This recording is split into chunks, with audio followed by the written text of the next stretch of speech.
When you think of beginning a new year, what do you think of?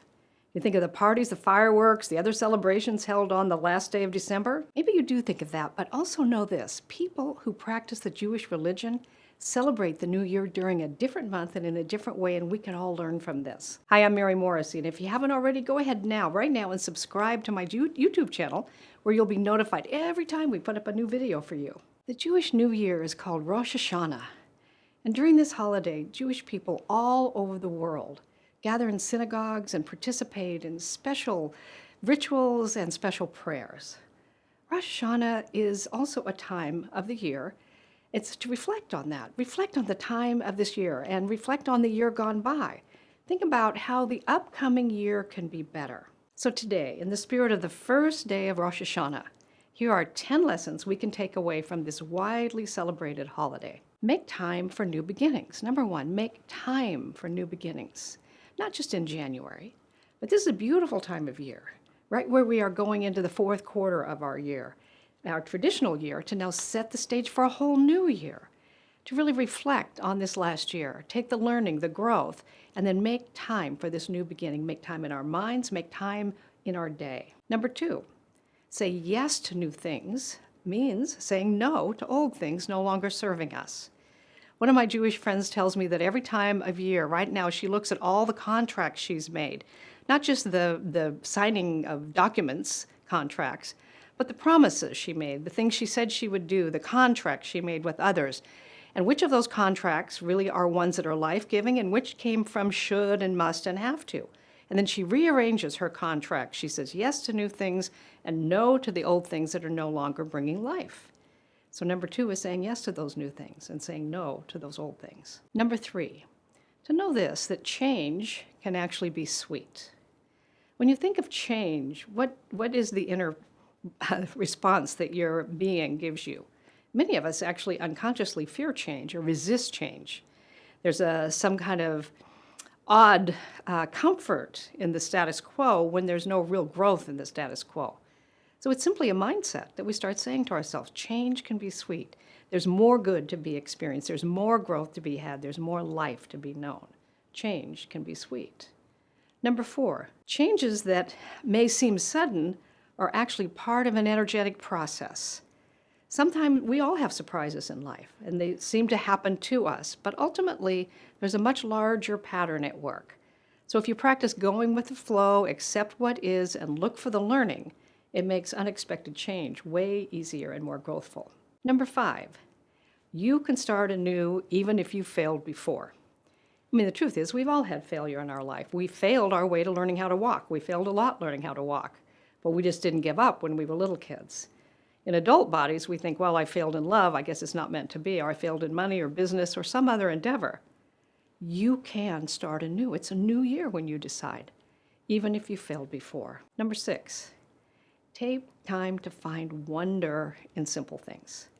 Take time to find wonder in simple things.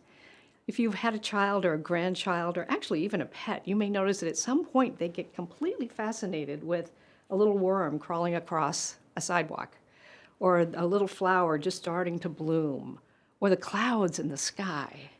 You and I can enter into a deeper part of ourselves by taking time to find wonder in simple things. Ralph Waldo Emerson walked every single day at 4 o'clock, and his goal that day was to find the wonder in nature, because he knew if he found the wonder in nature, that was his teacher. It taught him all about life. You and I can take time to find wonder in simple creations. And number seven, we all have something we can offer one another regardless of our circumstances. So take a deep breath with me. As you lay the ground now for this next year of your life, September to September, October to October, November to November, as we build the new year around the calendar, every single one of us has something we can offer one another regardless of the current circumstances of our lives. We are more than those circumstances. We are more than our bank account. We're more than our history. So if we just walk around knowing that there is something I can offer today to enrich, to empower, to support as I walk through my day, we all have something we can offer one another, regardless of the circumstances we find ourselves in.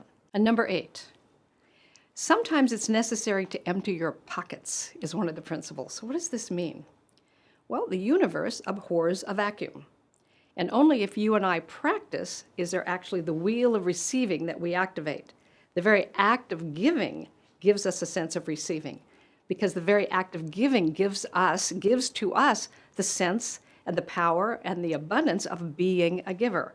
If you go out into a farm and you find a water well with a pump on top of it, and you pump that water, the first water that comes out has been laying in the pipes for a while, but only because you pump that water is there a vacuum to the crystal clear water running at the bottom of the water table. Beautiful, fresh, living water. And so as you and I practice being in a giving pattern, that emptying our pockets this day to give in the way that we feel guided to give this day into life, we tap inside ourselves to that fresh, living water of spirit. We feel uplifted, we feel energized, it quenches an inner thirst to be alive as we practice emptying our pockets and giving what we can give this day. And number 9, baby steps are okay. I'm a big believer in baby steps. And one of the things I love about this practice of Rosh Hashanah is that as we review and we look and we recognize how we're giving and living into life, we recognize not just the giant steps we made this last year, but our willingness to even make progress, to take baby steps. Because here's the truth, baby steps will take you all the way up Mount Everest if you just keep taking them. Number 10, the power breathing us is the very source of the life we call our own. Think about that with me for a moment. You're not breathing yourself by yourself. You don't have the power to even make your heart beat one time, neither do I. There's a presence, there's a power, there's a source that we call life, moving into and through us, animating this physical flesh into the life we call our own. The power breathing us is the very source of the life we call our own.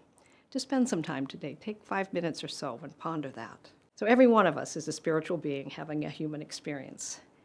These ideas, regardless of your religion, are not really religious, they're spiritual, and they're highly valuable for each one of us. So take a moment and let's give thanks to all our Jewish brothers and sisters who are on our planet this next 10 days, really holding these energies for all of us. Yes, in their own practice, but that energy goes wide and far to help us all have a better place called planet Earth. Take a moment, reflect on these lessons yourself, which move you forward in your path to creating a life you love. And so now I have a question for you. Out of the 10 ideas, which one resonates with you the most? And if you'd like to say why, go ahead, but just at least tell me which of the ones moves you the most. Go ahead and share your thoughts with me in the comments below. I'd love to hear from you.